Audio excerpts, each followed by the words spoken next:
ಈಗ ನೆಕ್ಸ್ಟ್ ಯಾವುದೇ sensor got a strain gauge type MAP sensor ಅಂತ ಇದೆ. Strain gauge type MAP sensor ಅಂತ ಇದೆ. ಇದು ಹೇಗಿರುತ್ತೆ ಅಂತಂದ್ರೆ ನೋಡಿ ಇಲ್ಲಿದೆ. So this is actually silicon diaphragm. ಇದೇನಿದು ಸಿಲಿಕಾನ್ ಡಯಾಫ್ರಾಗಮ್. ಒಂದು ಮೆಂಬ್ರೇನ್ ತರ ಇರ್ತದೆ, ಒಂದು ರಬ್ಬರ್ ಬೆಂಡ್ ಆಗ್ತಾರೆ, ಫ್ಲೆಕ್ಸಿಬಲ್ ಇದು, ಫ್ಲೆಕ್ಸಿಬಲ್ ಮೆಂಬ್ರೇನ್ ಇದು, ಹೌದಾ. ಇಲ್ಲೇನ್ ಮಾಡಿದ್ದಾರೆ ನೋಡಿ, manifold vacuum or atmosphere pressure ಇಲ್ಲಿ ಕೊಡ್ತಾರೆ, ಕನೆಕ್ಷನ್ ಕೊಡ್ತಾರೆ. ಇಲ್ಲೇನ್ ಮಾಡ್ತಾರೆ, ನಿಮ್ಮ ಇಂಟೇಕ್ ಮ್ಯಾನಿಫೋಲ್ಡ್ ಇದೆಯಲ್ಲ, ಇಂಟೇಕ್ ಮ್ಯಾನಿಫೋಲ್ಡ್ ಕನೆಕ್ಷನ್ ಇಲ್ಲಿ ಕೊಡ್ತಾರೆ.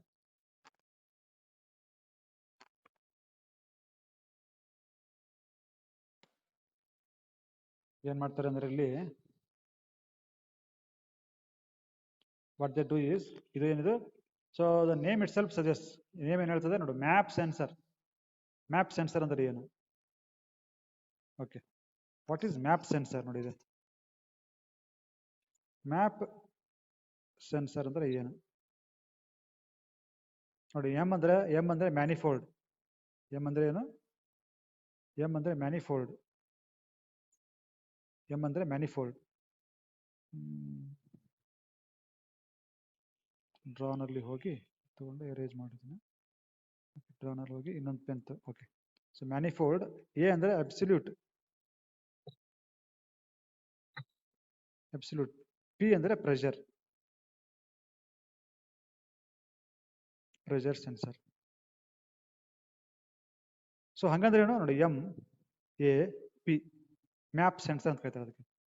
ಸೊ ಇದು ಹೆಂಗಿರ್ತದೆ ಗೊತ್ತೇನೋ, ಈಗ ಎಂಜಿನ್ ಒಳಗಡೆ ಹಿಂಗೆ ಹೋಗ್ತಾ ಇರ್ತದೆ, ಏರ್ ಹೋಗ್ತಾ ಇರ್ತಲ್ವಾ, ಏರ್ ಹೋಗ್ತಾ ಇರ್ತದೆ. This is air filter. ಇದು ಏರ್ ಫಿಲ್ಟರ್ ಹಿಂಗಿರುತ್ತಪ್ಪ, ಇದು ಇಲ್ಲಿ this is your air filter, ಇದು ಫಿಲ್ಟರ್.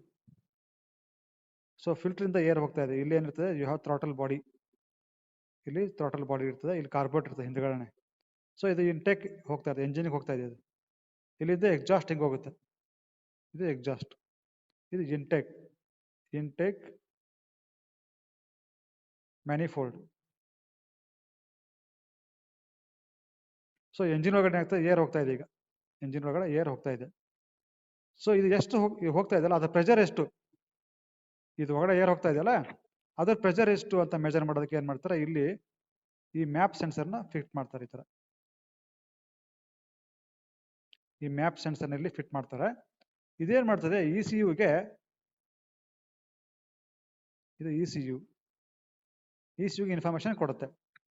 ಇದೇನ್ ಮಾಡ್ತದೆ, ಇನ್ ಟರ್ನ್ ಇಲ್ಲಿ ಇಂಜೆಕ್ಟರ್ ಇರ್ತದಲ್ಲ, ಇದು ಇಂಜೆಕ್ಟರ್, ಫ್ಯೂಲ್ ಇಂಜೆಕ್ಟ್ ಮಾಡುತ್ತಲ್ವಾ, ಇದು ಫ್ಯೂಲ್ ಇಂಜೆಕ್ಟ್ ಮಾಡುತ್ತೆ. ಈ ಫ್ಯೂಲ್ ಇಂಜೆಕ್ಟರ್ನ ಅದು ಕಂಟ್ರೋಲ್ ಮಾಡುತ್ತೆ, ಎಷ್ಟು ಸ್ಪ್ರೇ ಮಾಡಬೇಕು ಫ್ಯೂಲ್ನ ಅಂತ.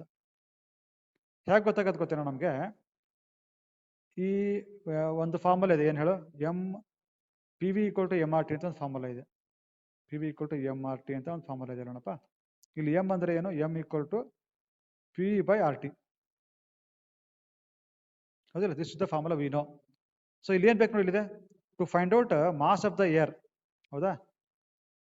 To find out mass of the air, what you need P value and you need V value, you need temperature and you need air. ಇದು R constant ಇದು ಅಲ್ವಾ, R is constant. So R value equal to 0.287, 0.287 for air, ಇದು fix. T value we can find easily. T value you can easily found. T value ಅಂದ್ರೆ ಏನ್ ಮಾಡ್ತೀವಿ, ಇಲ್ಲಿ you will have a next ಬರ್ತದೆ, ಇಲ್ಲಿ ಒಂದು ಟೆಂಪರೇಚರ್ ಸೆನ್ಸರ್ ಇರ್ತದೆ, sensor ಸೆನ್ಸರ್. You have a air temperature sensor, ಇದೇನಿದು, sorry. So here you have a air temperature sensor, air temperature sensor. So ಇಲ್ಲಿರ್ತದೆ ATS ಅನ್ಕೋಬೇಕಾರೆ. So this is air temperature sensor. ಇದು ಏನ್ ಮಾಡ್ತದೆ, it will also give information to the E C U. ಎದ್ರ ಬಗ್ಗೆ ಕೊಡ್ತದೆ, ಇದು ಟಿ ಕೊಡುತ್ತೆ. ನಾನು ಹೇಳಿದಲ್ಲಿ ಫಾರ್ಮುಲಾದಲ್ಲಿ ಟಿ ಇದೆಯಲ್ಲ, ಇದು ಟಿ ಕೊಡುತ್ತೆ. ಮ್ಯಾಪ್ ಸೆನ್ಸರ್ ಏನು ಕೊಡ್ತದೆ, ಪಿ ಕೊಡುತ್ತೆ. ಇನ್ನು volume, this volume is fixed, ಅದೇನಪ್ಪ ಸಿಲಿಂಡರ್ ವ್ಯಾಲ್ಯೂಮ್, ಇದು ಫಿಕ್ಸ್, ಕರೆಕ್ಟಾ. So that is already fed to the engine. E C U ಒಳಗಡೆ ಕೊಟ್ಬಿಡ್ತಾರೆ ಆಲ್ರೆಡಿ, ಇ ಸಿ ಯು ಒಳಗಡೆ ವಿ ಕೊಟ್ಬಿಟ್ಟಿದ್ದಾರೆ, ವಿ ವ್ಯಾಲ್ಯೂಮ್ ಕೊಟ್ಬಿಟ್ಟಿದ್ದಾರೆ, ಆರ್ ವ್ಯಾಲ್ಯೂ ಕೊಟ್ಬಿಟ್ಟಿದ್ದಾರೆ. So already E C U ಒಳಗಡೆ ಏನಿದೆ, ಇ ಸಿ ಒಳಗಡೆ R value and T value are known already ಗೊತ್ತಿದ್ದಾವೆ. ಹೌದಾ? ಈಗ ನಾವು ಕೊಡ್ಬೇಕಾಗಿರೋದು ಏನು? Only pressure value and temperature value. So if you provide these things, we can find the mass of air. We can find mass of air. So when you get the mass of air, ಅವಾಗ ಗೊತ್ತಾಗುತ್ತೆ ಇಷ್ಟು air ಒಳಗಡೆ ಹೋಗ್ತಾ ಇದೆ, ಅವಾಗ ನಾನು ಎಷ್ಟು petrol ಕೊಡಬೇಕು ಅಂತ ಏನಾಗುತ್ತೆ ಇ ಸಿ ಗೊತ್ತಾಗುತ್ತೆ. ಸೊ ನಾವು E C will decide when you know mass of air, then air fuel ratio maintain ಮಾಡ್ಬೇಕಲ್ಲ. ಏರ್ ಫ್ಯೂಯಲ್ ರೇಷಿಯೋ ಮೇಂಟೈನ್ ಮಾಡಬೇಕು ಅಂತಂದ್ರೆ ಎಷ್ಟು ಬೇಕಿದು? 14.7:1 ಯಾವಾಗಲೂ ಇರಬೇಕಲ್ವಾ? ಇರಬೇಕು ಅಂದರೆ ಎಫ್ ಬೇಕಲ್ಲ ನನಗೆ, ಎಮ್ ಎಫ್ ಬೇಕು. ಎಮ್ ಎಫ್ ಬೇಕು ಅಂದ್ರೆ ಏನಾಗುತ್ತೆ ಈಗ? ಎಮ್ ಎಫ್ ಬೇಕು ಅಂದ್ರೆ ಏನಾಗುತ್ತೆ? ಎ ಬೈ ಅಂದರೆ ಎಮ್ ಎ ಬೈ 14.7 ಆಗುತ್ತೆ ಅಷ್ಟೇ ಅಲ್ವಾ? M F equal to M A by 14.7 ಆಗುತ್ತೆ. ಸೊ ನಾವು it will find M F. ಎಷ್ಟು ಕೊಡಬೇಕು ಈಗ? ಎಷ್ಟು? 10 kg ಏರ್ ಹೋಗ್ತಾ ಇದೆ ಅನ್ಕೊಳ್ಳಿ, 10 ಲೀಟರ್ ಅನ್ಕೊಳ್ಳಿ, 10 ಲೀಟರ್ ಏರ್ ಹೋಗ್ತಾ ಇದೆ. 10 ಲೀಟರ್ ಏರ್ ಹೋಗ್ಬೇಕಂದ್ರೆ ನಾನು ಎಷ್ಟು ಲೀಟರ್ ಫ್ಯೂಲ್ ಕೊಡಬೇಕು? ಸೊ ಎಷ್ಟಾಯ್ತು ಅಲ್ಲಿ? 10/14.75, 14 ಅನ್ಕೊಂಡು ಹೋಗ್ಲಿ, 15 ಲೀಟರ್ ಹೋಗ್ತಾ ಇದೆ ಅನ್ಕೊಳ್ಳೋಣ. 15 ಲೀಟ್ರು ಏರ್ ಹೋಗ್ತಾ ಇದ್ರೆ ಎಷ್ಟು ಕೊಡ್ಬೇಕು ಇವಾಗ? 10/15, ಸಾರಿ ಇದು 15 ಇದೆಯಲ್ಲ, 15/15 ಎಷ್ಟು ಬಂತು? 1. ಸೊ ಅವಾಗ ಏನ್ ಮಾಡ್ಬೇಕು? 1 ಲೀಟರ್ ನಾನು ಫ್ಯೂಲ್ ಸ್ಪ್ರೇ ಮಾಡಬೇಕು ಅಂತ ಅರ್ಥ ಆಯ್ತು. ಇ ಸಿ ಗೊತ್ತಾಗುತ್ತೆ. 1 ಲೀಟರ್ ಫ್ಯೂಲ್ ಸ್ಪ್ರೇ ಮಾಡಬೇಕು ಅಂತಂದ್ರೆ ಫ್ಯೂಲ್ ಪ್ರೆಷರ್ ಎಷ್ಟಿದೆ? 5 ಬಾರ್ಸ್ ಇರ್ತದೆ. ನಾರ್ಮಲಿ ಫ್ಯೂಲ್ ಪ್ರೆಷರ್ ಇರ್ತಲ್ಲ ಅದೆಷ್ಟಿದೆ? 5 ಬಾರ್ ಇರ್ತದೆ. ಈ 5 ಬಾರ್ ಪ್ರೆಷರ್ ಇದ್ರೆ ನಾನು ಎಷ್ಟು ಹೊತ್ತು ಈ ಇಂಜೆಕ್ಟರ್ನ ಓಪನ್ ಮಾಡಿಟ್ಟಿದ್ರೆ I can spray 1 litre of fuel ಅಂತ ಅದು ಕ್ಯಾಲ್ಕುಲೇಟ್ ಮಾಡುತ್ತೆ. ಕ್ಯಾಲ್ಕುಲೇಟ್ ಮಾಡಿ ಅಷ್ಟು ಹೊತ್ತು, ಅಷ್ಟು ಟೈಮ್ ಏನ್ ಮಾಡ್ತದೆ? ಇದಕ್ಕೆ ಕರೆಂಟ್ ಕೊಡ್ತದೆ ಈ ಇಂಜೆಕ್ಟರ್ಗೆ. ಇಂಜೆಕ್ಟರ್ ಅಷ್ಟು ಹೊತ್ತು ಓಪನ್ ಆಗಿರ್ತದೆ, ಅವಾಗ ಅಷ್ಟು ಸ್ಪ್ರೇ ಆಗುತ್ತೆ ಇಲ್ಲಿ ಫ್ಯೂಲ್. ಹೌದಿಲ್ಲ? ಸೊ ಗೊತ್ತಾಗ್ತಲ್ಲ ಯಾಕೆ ಬೇಕು ಅಂತ? ಸೊ ಮ್ಯಾಪ್ ಸೆನ್ಸರ್ ಏನ್ ಮಾಡ್ತದೆ ಅಂತಂದ್ರೆ ಇದು ಈ ಮ್ಯಾನಿಫೋಲ್ಡ್ ಅಲ್ಲಿ, ಇಂಟೇಕ್ ಮ್ಯಾನಿಫೋಲ್ಡ್ ಅಲ್ಲಿ ಹೋಗ್ತಾ ಇರುವಂತಹ ಏರ್ ಪ್ರೆಷರ್ ಅನ್ನ ಚೆಕ್ ಮಾಡಿ ನಿಮಗೆ ಹೇಳುತ್ತೆ. ಅದಕ್ಕೋಸ್ಕರ ಇದು ಬೇಕು. ಇದು ಹೇಗೆ ವರ್ಕ್ ಆಗುತ್ತೆ ನೋಡೋಣ. ಇದು ಹೇಗೆ ವರ್ಕ್ ಆಗುತ್ತೆ ಅಂದ್ರೆ ಇಲ್ಲಿ ಇದನ್ನ ನೋಡಿದ್ರೆ ಇದ್ರೊಳಗಡೆ ಒಂದು ಬಾಕ್ಸ್ ತರ ಇರ್ತದೆ, ಈ ತರ ಬಾಕ್ಸ್ ತರ ಇರ್ತದೆ.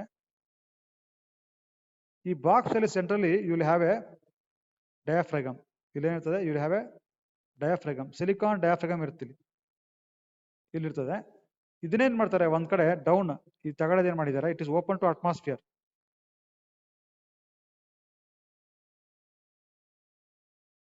It is open to atmosphere. ಈ ಮೇಲ್ಗಡೆ ಸೈಡ್ ಇದೆಯಲ್ಲ, ಈ ಸೈಡ್ ಏನ್ ಮಾಡ್ತಾರೆ? ತಗೊಂಡೋಗಿ ಇಲ್ಲಿ ಕನೆಕ್ಟ್ ಮಾಡ್ತಾರೆ. ಇದಕ್ಕೆ ಇಂಟೇಕ್ ಮ್ಯಾನಿಫೋಲ್ಡ್ ಏನ್ ಮಾಡ್ತಾರೆ? ಒಂದ್ ಸೈಡ್ ನ ಇಲ್ಲಿ ಕನೆಕ್ಟ್ ಮಾಡ್ಬಿಟ್ಟಿರ್ತಾರೆ. ಈಗೇನಾಯ್ತು? ಇಲ್ಲಿ ಬರೋ ಪ್ರೆಷರ್ ಇಲ್ಲಿ ಅಪ್ಲೈ ಆಗುತ್ತೆ ಅಲ್ವೇನಪ್ಪ? ಇಲ್ಲಿ ಅಪ್ಲೈ ಆಗ್ತದೆ, ಏರ್ ಪ್ರೆಷರ್ ಇಲ್ಲಿ ಅಪ್ಲೈ ಆಗುತ್ತೆ. ಸೊ ಈಗೇನಾಯ್ತು? ಒಂದ್ ವೇಳೆ ನೀವು ಥ್ರಾಟಲ್ ವಾಲ್ ಓಪನ್ ಮಾಡಿದ್ರೆ, ಜಾಸ್ತಿ ಓಪನ್ ಮಾಡಿದ್ರೆ ಅನ್ಕೊಳ್ಳಿ, ಥ್ರಾಟಲ್ ವಾಲ್ ಜಾಸ್ತಿ ಓಪನ್ ಮಾಡಿದ ತಕ್ಷಣ ಆಯ್ತು ಇಲ್ಲಿ ಏನಾಗುತ್ತೆ? ಇಲ್ಲಿ ಪ್ರೆಷರ್ ಸಕ್ಷನ್ ಕಮ್ಮಿ ಆಗುತ್ತೆ, ಇಲ್ಲಿ ಪ್ರೆಷರ್ ಜಾಸ್ತಿ ಆಗುತ್ತೆ. ಅವಾಗ ಇದು ಡಯಾಫ್ರಾಗಮ್ ಬೆಂಡ್ ಆಗುತ್ತೆ. ಇಲ್ಲಿ ಜಾಸ್ತಿ ತಕ್ಷಣ ಆಯ್ತು ಈ ತರ ತಗಡೆ ಬೆಂಡ್ ಆಗುತ್ತೆ. ನಿಮಗೆ ಈ ತರ ತಗಡೆ ಬೆಂಡ್ ಆಯ್ತು. ಈಗ ತಗಡೆ ಬೆಂಡ್ ಆದಾಗ ಏನಾಗುತ್ತೆ? It will generate some electrical signal. ಈ ತರ ಬೆಂಡ್ ಆದಾಗ ಏನಾಗುತ್ತೆ? ಇಲ್ಲಿ ಕನೆಕ್ಷನ್ ಇರ್ತದೆ ಈ ತರ. ಸೊ ಇದು ಒಂದು ಇ ಸಿ ಯು ಇಂದ ಬರುತ್ತೆ, ಅಥವಾ ಇದು ಗ್ರೌಂಡ್ ಅನ್ಕೋಬಹುದು. ಯು ಕ್ಯಾನ್, ಇದು ಒಂದು ಗ್ರೌಂಡ್, ಇದು ಇ ಸಿ ಹೋಗುತ್ತೆ. ಇದು 2 ಕನೆಕ್ಷನ್ ಇರ್ತದೆ, 2 ಕನೆಕ್ಷನ್, ಒಂದು ಗ್ರೌಂಡ್, ಇನ್ನೊಂದು ಈ ತರ ಇ ಸಿ ಯುಗೆ ಹೋಗುತ್ತೆ. ಸೊ ಇದು ಎಷ್ಟು ಬೆಂಡ್ ಆಗುತ್ತೋ ಅಷ್ಟೇನಾಗುತ್ತೆ? ಇಲ್ಲಿ ವೋಲ್ಟೇಜ್ ಜನರೇಟ್ ಆಗುತ್ತೆ. ಆ ವೋಲ್ಟೇಜ್ನ ನಾವು ಇ ಸಿ ಯು ಕೊಡ್ತೀವಿ. ಇ ಸಿ ಯು ಗೊತ್ತಾಗುತ್ತೆ ಇಲ್ಲಿ ಎಷ್ಟು ಪ್ರೆಷರ್ ಇದೆ ಅಂತ. ಸರಿನಾ? ಇದು ಹೇಗಿರ್ತದೆ ನೋಡೋಣ. ಈ ಡಯಾಫ್ರಾಗಮ್ ಇದೆಯಲ್ಲ, ಈ ಡಯಾಫ್ರಾಗಮ್ ಮೇಲೆ ಐತಿರುತ್ತೆ. ಡಯಾಫ್ರಾಗಮ್ ಹಿಂಗಿದ್ರೆ ಇದು ಇಟ್ ವಿಲ್ ಬಿ ನಾರ್ಮಲಿ ಎಷ್ಟಿರ್ತದೆ ಗೊತ್ತೇನೋ? ಇದು ಈ diaphragm it is very small, may be around 5 mm² ಇರ್ಬೋದು ಅಷ್ಟೇ ಏರಿಯಾ. ಅಂದ್ರೆ ಒಂದು ಅರ್ಧ ಸೆಂಟಿಮೀಟರ್ ಇರುತ್ತೆ ಅಷ್ಟೇ ಇದು ಈ ಡಯಾಫ್ರಾಗಮ್. ಸೊ ಈ ತರ ಇರ್ತದೆ. ಅದರೊಳಗಡೆ ಈ ತರ you will have copper cables.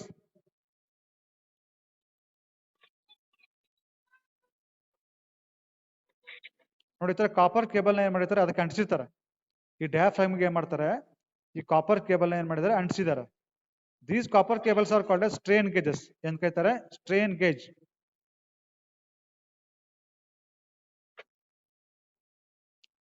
Strain gauge ಅಂತ ಕರೀತಾರೆ. So let it be S1, ಇದು S2 ಅನ್ಕೊಳ್ಳಿ, ಇದು S3 ಅನ್ಕೊಳ್ಳಿ, ಇದು S4 ಅನ್ಕೊಳ್ಳಿ. ಈ ತರ ಇರ್ತದೆ. ನಾವೇನ್ ಮಾಡ್ತೀವಿ ಗೊತ್ತಾ ಈಗ ನಾವೇನ್ ಮಾಡ್ತೀವಿ ಅಂದ್ರೆ ಈ ಪಾಯಿಂಟ್ ನ ಇಲ್ಲಿ ಹಿಂಗ್ ಕೊಡ್ತೀವಿ, ಕನೆಕ್ಷನ್ ಕೊಡ್ತೀವಿ, ಈ ತರ ಹಿಂಗ್ ಕೊಟ್ಟಿರ್ತೀವಿ ಕನೆಕ್ಷನ್, ಈ ತರ ಕೊಟ್ಟಿರ್ತೀವಿ. ನಾವೇನ್ ಮಾಡ್ತೀವಿ ಅಂದ್ರೆ ಈಗ ಇದನ್ನ ಒಂದನ್ನ ಗ್ರೌಂಡ್ ಮಾಡ್ತೀವಿ, ಆಮೇಲೆ ಏನ್ ಮಾಡ್ತೀವಿ, ಇದನ್ನು ಗ್ರೌಂಡ್ ಮಾಡ್ತೀವಿ ಅನ್ಕೊಳ್ಳಿ, ಗ್ರೌಂಡ್ ಮಾಡ್ತೀವಿ. ಇಲ್ಲಿ ಏನ್ ಮಾಡ್ತೀವಿ, ಬ್ಯಾಟ್ರಿ ಕರೆಂಟ್ ಕೊಡ್ತೀವಿ 5 ವೋಲ್ಟ್, ಇಲ್ಲಿ ಬ್ಯಾಟ್ರಿ ಕರೆಂಟ್ ಕೊಡ್ತೀವಿ. ಇದನ್ನೇನ್ ಮಾಡ್ತೀವಿ, you will take it to ECU ತಗೊಂಡೋಗ್ತೀವಿ. ಈಗ S1 S2 S3 S4 resistance ಎಲ್ಲ same, S1 S2 S3 S4 resistance same ಇರ್ತದೆ. ಸೇಮ್ ಇದ್ದಾಗ ಏನಾಗುತ್ತೆ ಗೊತ್ತಾ, ಇಲ್ಲಿ ಕರೆಂಟ್ ಬರ್ತಲ್ಲ, ಇಲ್ಲಿ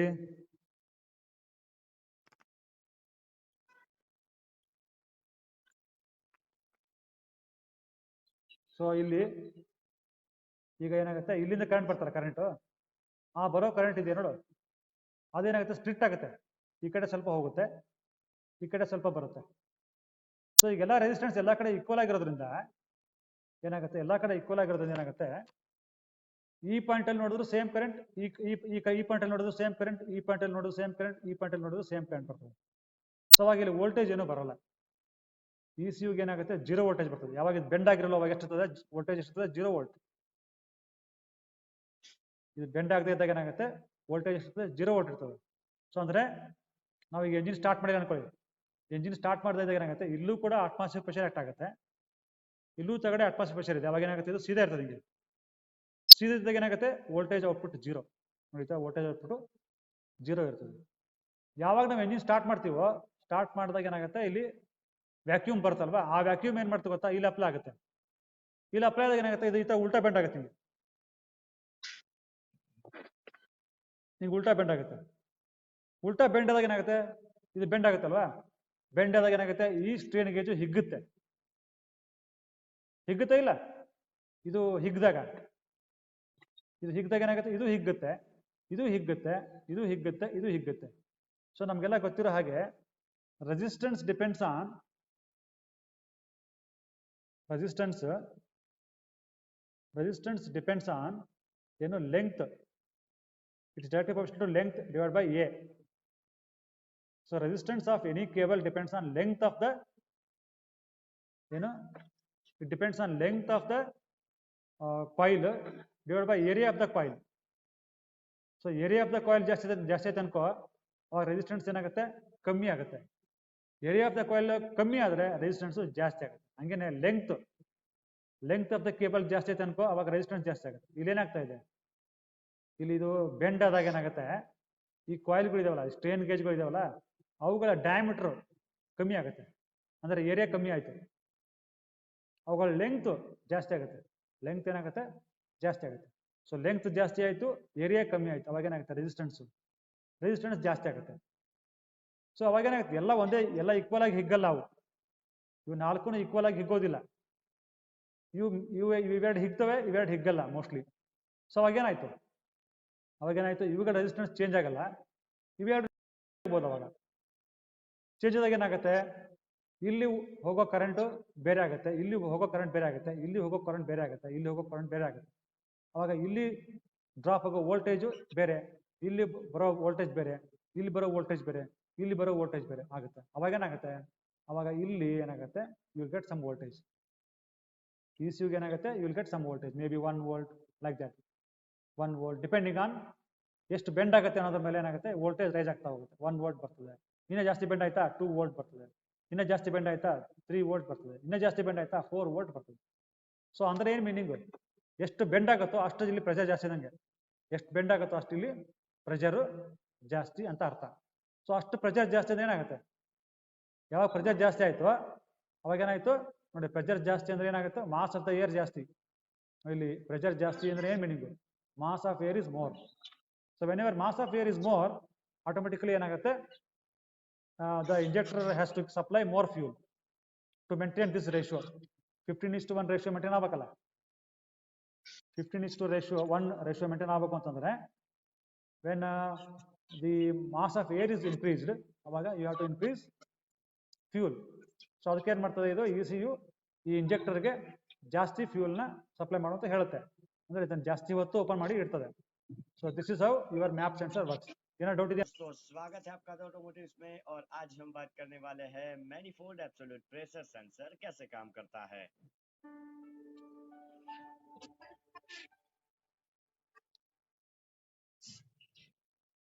तो आज इस वीडियो में हम देखेंगे कि एब्सोल्यूट प्रेशर किसे कहते हैं, मैनिफोल्ड एब्सोल्यूट प्रेशर सेंसर को कहां पे लगाया जाता है, उसका कंस्ट्रक्शन किस तरह का है और वो काम कैसे करता है। तो शुरुआत करते हैं डेफिनेशन से। तो परफेक्ट वैक्यूम के अंदर कोई भी एयर प्रेशर नहीं होता, जबकि एटमॉस्फेयर के अंदर 1.013 बार तक का एयर प्रेशर होता है, और एक स्टैंडर्ड एयर बलून के अंदर 1.52 बार जितना एयर प्रेशर होता है। अगर आप उस बलून के प्रेशर को वैक्यूम के रेफरेंस से मेजर करते हो तो उसे कहा जाता है एब्सोल्यूट प्रेशर, और उसी बलून के प्रेशर को अगर आप एटमॉस्फेयर के रेफरेंस से मेजर कर रहे हो तो उसे कहा जाएगा एटमॉस्फेरिक प्रेशर। तो बात करते हैं मैनिफोल्ड एब्सोल्यूट प्रेशर सेंसर के लोकेशन की। तो एयर फिल्टर और इंजन के बीच में लगाया ನೋಡಪ್ಪ ಹೇಳಿದ್ನಲ್ಲ. ಸೊ ಮ್ಯಾಪ್ ಸೆನ್ಸರ್ ಎಲ್ಲಿದೆ? ದಿಸ್ ಇಸ್ ದ ಇಂಟೇಕ್ ಮ್ಯಾನಿಫೋಲ್ಡ್ಗೆ ಇಲ್ಲಿ ಹಾಕಿದ್ದಾರೆ. ಓಕೆನಾ? जाता है ये सेंसर, ताकि एयर फिल्टर में से जो भी हवा इंजन में जा रही है उसका प्रिसाइज प्रेशर ये चीज मेजर। ಯಾಕೆ ಇಲ್ಲಿ ಹಾಕ್ತಾ ಅಂತಂದ್ರೆ ಇದ್ರ ಕೆಲಸ ಏನಪ್ಪಾ ಅಂತಂದ್ರೆ ಇಂಟೇಕ್ ಮ್ಯಾನಿಫೋಲ್ಡ್ ಅಲ್ಲಿ ಪಾಸ್ ಆಗ್ತಾ ಇರುವಂತಹ ಏರ್ ಪ್ರೆಷರ್ ಎಷ್ಟು ಅನ್ನೋದನ್ನ ಇದು ಹೇಳಬೇಕು. ಯಾಕೆ ಹೇಳಬೇಕು ಅಂತ ನಾನು ಆಲ್ರೆಡಿ ಹೇಳಿದ್ದೀನಿ. ಯಾಕೆ ಹೇಳಬೇಕು ಅಂತಂದ್ರೆ ನಮ್ಗೆ ಇಲ್ಲಿ ಎಷ್ಟು ಏರ್ ಹೋಗ್ತಾ ಇದೆ ಅಂತ ಗೊತ್ತಾದರೆ ತಾನೇ ನಾವು ಎಷ್ಟು ಫ್ಯೂಲ್ ಕೊಡಬೇಕು ಅನ್ನೋದು ಗೊತ್ತಾಗೋದು. ಸೊ ಅದಕ್ಕೆ ECUಗೆ ಎಷ್ಟು ಏರ್ ಹೋಗ್ತಾ ಇದೆ ಅಂತ ಗೊತ್ತಾಗಬೇಕು. ಗೊತ್ತಾದ್ರೆ ಅದೇನ್ ಮಾಡ್ತದೆ, ಇಂಜೆಕ್ಟರ್ಗೆ ಹೇಳುತ್ತೆ. ಇಂಜೆಕ್ಟರ್ಗೆ ಎಲೆಕ್ಟ್ರಿಕಲ್ ಸಿಗ್ನಲ್ ಕೊಟ್ಬಿಟ್ಟು ಅಷ್ಟೇ ಫ್ಯೂಲ್ ಸ್ಪ್ರೇ ಮಾಡುವಂತ ಅದು ಆಪರೇಟ್ ಮಾಡುತ್ತೆ, ಆಕ್ಟಿವೇಟ್ ಮಾಡುತ್ತೆ. So that is why you need this pressure कर सके।